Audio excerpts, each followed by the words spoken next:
წუთებში ინფრასტრუქტურის მინისტრს პარლამენტში ინტერპელაციის წესით უსმენენ ოცნების დეპუტატებს რევაზ სოხაძესთან 68 კითხვა. მსოფლიო ბანკის ამჟამინდელი პორტფელი საქართველოში 8 აქტიურ ინვესტიციას მოიცავს, რომელთა საერთო ღირებულება 975 მილიარდ ამერიკულ დოლარს აღემატება.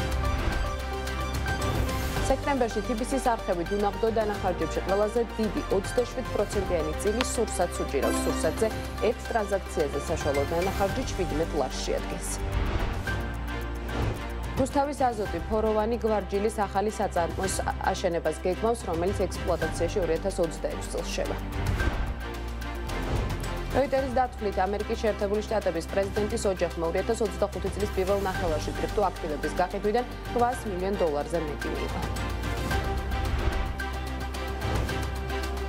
მოგესალმებით, ეს საქმის კურსია დღის მთავარ ბიზნეს და ეკონომიკურ ამბებს მე ჟურნალისტი ანუკა ჯოხაძე გაგაცნობ. მუნიციპალური განვითარების ფონდის 214 მიმდინარე პროექტიდან 161 პრობლემური იყო, რომელთა ჯამური ღირებულება 1 მილიარდ ლარს აჯარებს. ამის შესახებ დღეს ინფრასტრუქტურის მინისტრმა რევაზ სოხაძემ პარლამენტში ინტერპელაციის წესის მოსმენისას განაცხადა. მისი თქმით, მუნიციპალური განვითარების ფონდში პრობლემებს შორის იყო პროექტების ვადაგადაცილებები და ხარისხი. მისივე შეფასებით გამოწვევებს შორისაა ავანსების გაცემაც, რომელიც ხშირად მკაფიო გარანტიების გარეშე ხდებოდა. მუნიციპალური განვითარების ფონდში სამწუხაროდ შესწავლის შედეგად გამოიკვეთა მთელი რიგი პრობლემები. 214 მიმდინარე პროექტიდან 161 იყო პრობლემური და პრობლემური პროექტების ჯამური ღირებულება 1 მილიარდ ლარს აღემატება. პრობლემებში გულისხმობ როგორც დაბალ ტემპს, ზოგ შემთხვევაში შეჩერებულ პროექტებს, ვადაგადაცილებას, არაერთგზის ხარისხის პრობლემას და ასე შემდეგ. დიდი მოცულობით ხდებოდა ავანსების გაცემა, ხშირ შემთხვევაში შესრულების მკაფიო გარანტიების გარეშე. მაგალითად, ქალაქებისა და კურორტების განვითარების 330 მილიონიან პროგრამაში გაცემული იყო 174 მილიონი ლარის ავანსი. ასევე კომპანიას, რა თქმა უნდა, არ დავასახელებთ, მაგრამ ერთ-ერთი კომპანიის მთლიანი პორტფელი შეადგენდა 452 მილიონს შეადგენს და აქედან ავანსის სახით გაცემული იყო 155 მილიონი, მეორე შემთხვევაში 400 მილიონიანი პორტფელის მქონე კომპანიაზე 154 მილიონიანი ლარის ავანსი. სიტყვიერი შეთანხმების პრაქტიკა, რაც რა თქმა უნდა მიუღებელი არის და მთლიანობაში ფონდის საქმიანობის სტრუქტურული რეორგანიზაციისა და სისტემური რეფორმის აუცილებლობა. გავაუქმეთ დიზაინ ბილდის მოდელით პროექტების განხორციელება და გადავწყვიტეთ პროექტირების ეტაპი გამოვყოთ დამოუკიდებელ პროცესად. რევაზ სოხაძემ პარლამენტში ინფრასტრუქტურის სამინისტროში მიმდინარე რეორგანიზაციის პროცესზე ისაუბრა. მისი თქმით, შეიქმნა ახალი სტრუქტურები, ტექნიკური ზედამხედველობის, პროექტის მართვის, ხარისხის კონტროლის მიმართულებით. სოხაძე აცხადებს, რომ მათ უარი თქვეს პროექტების ეგრეთ წოდებული დიზაინ ბილდ მეთოდით განხორციელებაზე. გარდა საგამონაკლისო წესისა, მისი შეფასებით მიღებული გადაწყვეტილებით პროექტირების ეტაპის ცალკე გამოყოფა ხდება და მასზე ტენდერი სამშენებლო სამუშაოებისგან დამოუკიდებლად ცხადდება. სოხაძის თქმით, ეს მიდგომა პროექტის ვადებს ზრდის, მაგრამ ორიენტირებულია ხარისხზე. ჩვენ ავიღეთ მკაფიო კურსი ხარისხზე ორიენტირებული მართლობისკენ, რაც მოითხოვს დროს პროექტების დეტალურ შესასწავლად, ხარვეზების გამოსავლენად და პრიორიტეტების თავიდან განსასაზღვრად.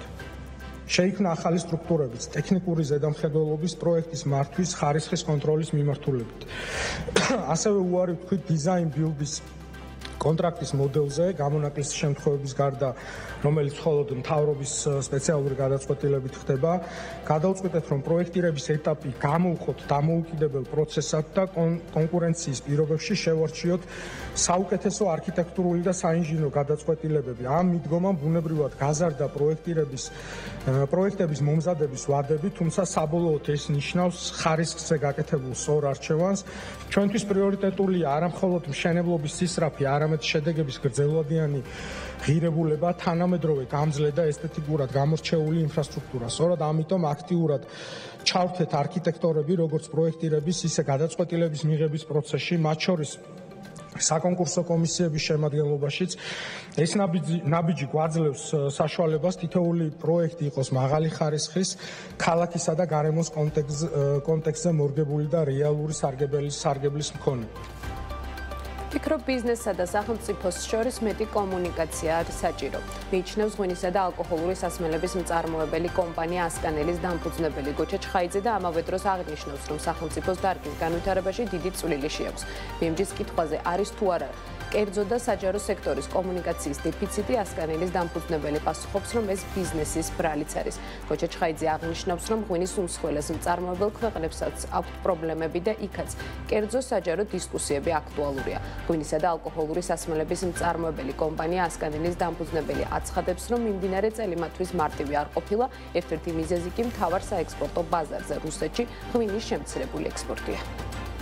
გლეხებისთვის დიდი ამბავი გაკეთდა და ვფიქრობ, რომ სახელმწიფო ძალიან დიდი წვლილი შეაქვს განვითარებაში, მაგრამ მე ვფიქრობ, რომ კიდე მეტი საუბარი გჭირდება. რა უნდა დავждეთ გვალმაგიდასთან რაღაცა დრო უნდა გამოვნახოთ და უნდა ვისაუბროთ ყველა დეტალებზე, რომ აი ამ შემთხვევის მერე რა მოხდება, აი ამის შემთხვევაში რა მოხდება, რომ ეს დისკუსია აუცილებელი, იმიტომ ჩვენ ძალიან კარგად ვიცით ბაზარი გვესმის რომელ ქვეყანაში რა ხდება და საჭიროა ეს საუბარი, რა უფრო მეტი საუბარია საჭირო.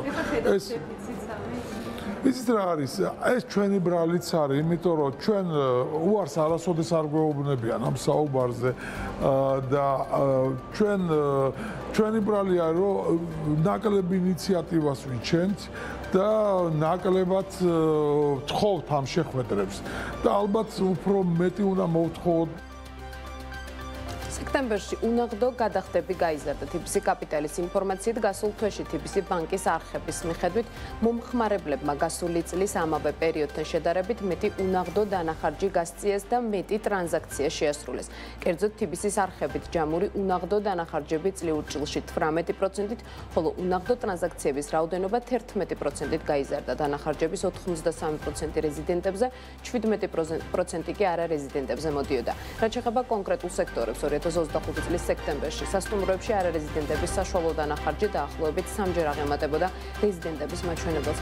ერთ ტრანზაქციაზე საშუალო დანახარჯი 468 ლარი დაფიქსირდა. უცხოელების ხარჯები 37% იყო გაზრდილი და საშუალო ტრანზაქცია 615 ლარს შეადგენდა. აღსანიშნავია ისიც, რომ სასტუმროებში დანახარჯების ზრდის ტემპი შენელებულია და 2024 წლის სექტემბერში უნაღდო დანახარჯები 54% იყო გაზრდილი, წელიწადური ზრდა მხოლოდ 26%-ია. რესტორნებში უნაღდო ანგარიშწორებები წლიურად 29%-ით გაიზარდა, თუმცა ზრდის ტემპი აქაც შემცირებულია. 2024 წელს რესტორნებში დანახარჯების 61% შეადგენს. აღსანიშნავია, რომ რესტორნებში ხოლო არარეზიდენტების საშუალო დანახარჯი დაახლოებით 4-ჯერ აღემატებოდა რეზიდენტების საშუალო დანახარჯს. კერძოდ, რესტორნებში რეზიდენტების უნაღდო საშუალო ტრანზაქცია 28 ლარი შეადგინა, არარეზიდენტების საშუალო ხარჯი კი 121 ლარი იყო. მწვანე კლიმატის ფონდმა აზიის განვითარების ბანკის მყინვარებიდან ფერმებამდე პროგრამის ფარგლებში 250 მილიონი დოლარის გამოყოფა დაამტკიცა, რომელიც ცენტრალური აზიის, სამხრეთ კავკასიისა და პაკისტანის მყინვარებზე დამოკიდებულ რეგიონებში მცხოვრები მოწყვლადი თემებისთვის წყლისა და სოფლის მეურნეობის მდგრადი სისტემების შექმნას მოხმარდება.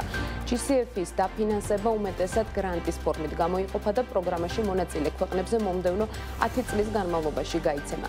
ADB-ის 3.25 მილიარდ დოლარიან ინვესტიციასთან ერთად თანხა უნდა მოხმარდეს წყალმომარაგებისა და სარწყავი სისტემების გაუმჯობესებას, წყალსაცავების განვითარებას და აუზების მართვას, რამაც ხელი უნდა შეუწყოს სოფლის მეურნეობის პროდუქტიულობის ზრდას, მაშინაც კი, როცა მყინვარების აჩქარებული დნობა გახშირებულ გვალვებს ან წყალდიდობებს გამოიწვევს. ამ პროგრამით დაახლოებით 13 მილიონი ადამიანი, მათ შორის ფერმერები და მთიან რეგიონებში მცხოვრები მოწყვლადი მოსახლეობა ისარგებლებს.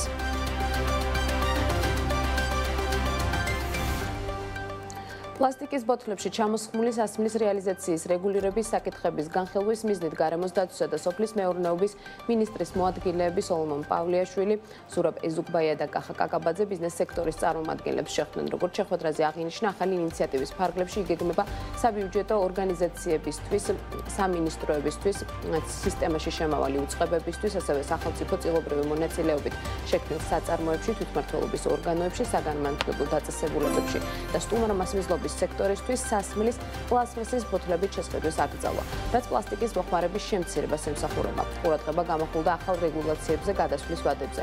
აღნიშნა, რომ სექტორის საჭიროებებისა და არსებული გამოწვევების დეტალური განხილვის მიზნით შეხვედრები მომავალშიც გაგრძელდება. ინფორმაციას ამის შესახებ გარემოს დაცვისა და სოფლის მეურნეობის სამინისტრო აღწერს.